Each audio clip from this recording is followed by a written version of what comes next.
15 अगस्त 1947 की आधी रात, वो एक ऐसा पल था, है ना? हाँ बिल्कुल। जब कहते हैं घड़ी की सुइयों ने इतिहास बदला। और बरसों की गुलामी के बाद एक पूरा मुल्क जैसे आजादी की हवा में सांस लेने को जागा।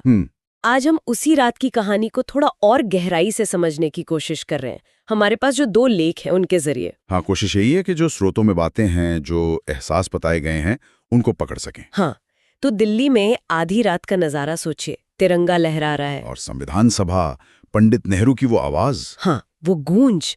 Eight the stroke of the midnight hour when the world sleeps, India will awake to life and freedom. क्या शब्द थे। और फिर वो भी, long years ago we made a tryst with destiny, मतलब भाग्य के साथ एक वादा। हाँ, एक लेख इसी पर जोर देता है कि कैसे इन शब्दों ने एक उम्मीद जगाई, एक नई शुरुआत का माहौल बनाया। ये सिर्फ शब्द नहीं थे, एक वादे जैसे थे, है ना?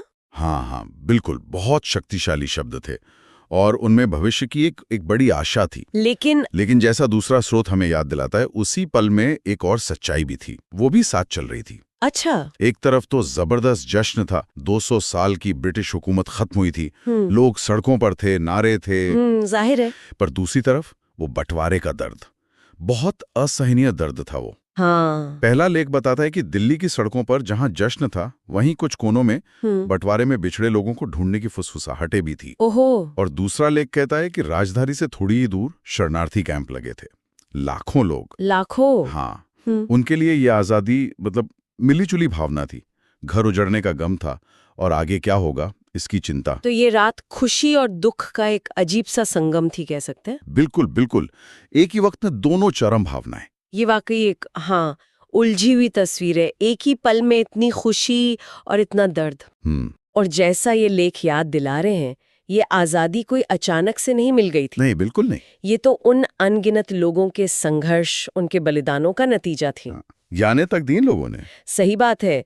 एक लेख गांधी जी के आंदोलनों पर जोर देता है, जैसे नमक सत्याग्रह, शांतिपूर्ण तरीके। वाह, उसका असर। और दूसरा स्रोत भगत सिंह जैसे क्रांतिकारियों के बलिदान को रेखांकित करता है। तो मतलब हर तरह के संघर्ष ने, हाँ, हर छोटे बड़े संघर्ष ने मिलकर इसकी नींव रखी थी। स्रोत यही बताते हैं। सही। और यहाँ एक और दिलचस्प बात है जो दोनों लेखों में दिखती है। क्या?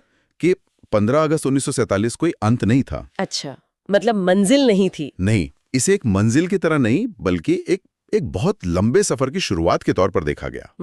एक शुरुआत। स्रोतों में इसे नई सुबह कहा गया है या बड़ी यात्रा का पहला कदम। नेहरू ने जो भाग्य के साथ वादा निभाने की बात कही थी, हाँ, तो असल में उस वादे को पूरा करने का काम तो अब शुरू होना था। सही बात है। ये